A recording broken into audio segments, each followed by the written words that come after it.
5, a delegation of Comanche and Kiowa, including the respected peace chief, Ten Bears, leave their homeland and travel to Washington, D.C. For the first time, they see what America has become. Ten Bears tells his delegation, they have so much.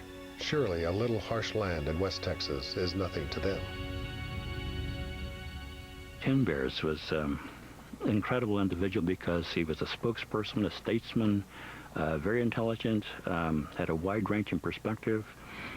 He at one point had even suggested to the government, well, you know, you've moved the Indians from the east, why don't you move the Texans? And so his way of thinking, his way of responding to the U.S.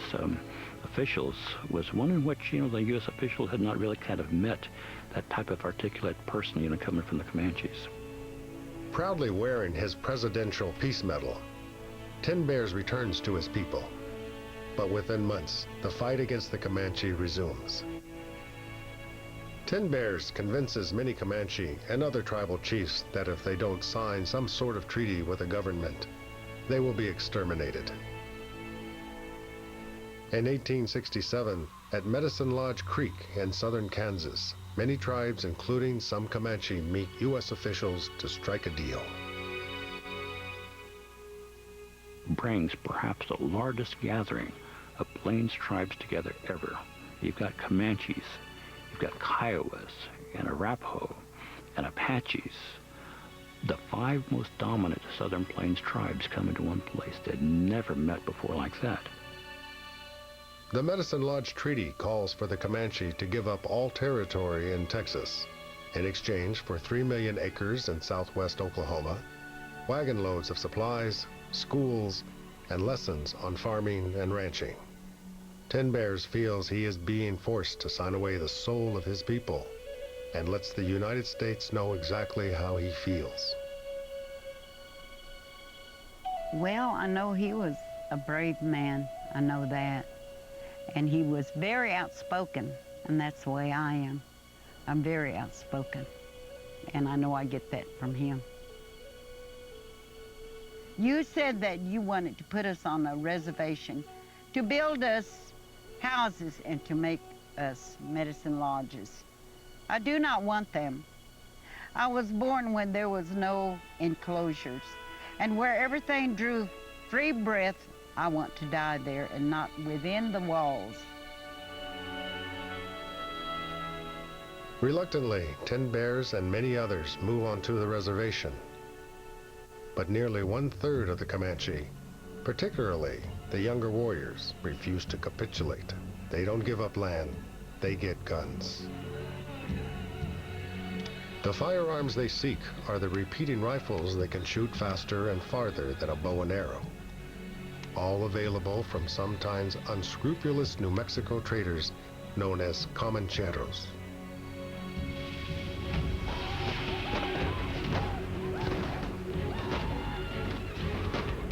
By 1871, armed and out for revenge, the Comanche are at war with the United States. In the 1870s, the situation between the U.S. government and the non-reservation Comanches was really quite tense. The U.S. government had finally decided that it's time that we do something to control the situation. On the Comanche side, the most outstanding leader is the son of a great war chief and the first captive white girl. He now calls himself Quanah Parker. He was very brave, and he proved himself to be a very strong Comanche fighter.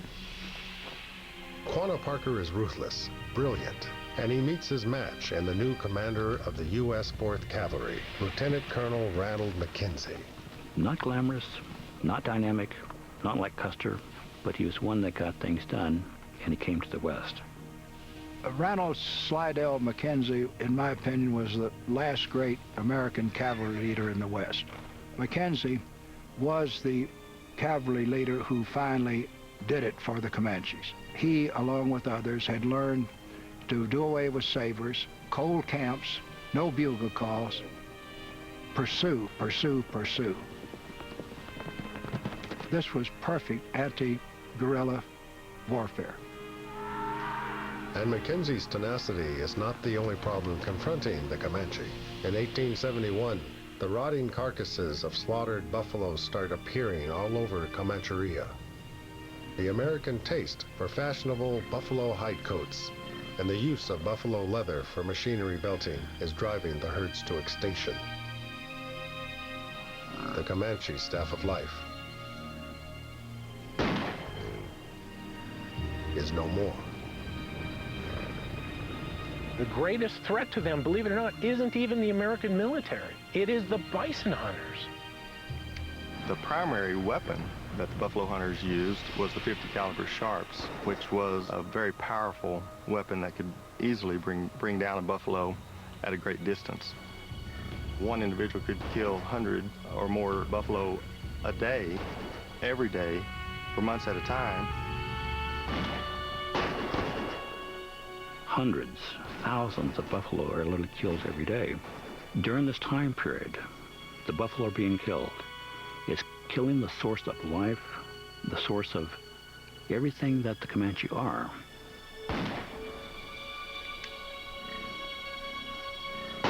Their whole universe was beginning to collapse by this time. It is the beginning of the greatest fight for the survival of the Comanche, a killing spree that has come to be known as the Red River War. The event that most historians... A Comanche who is believed to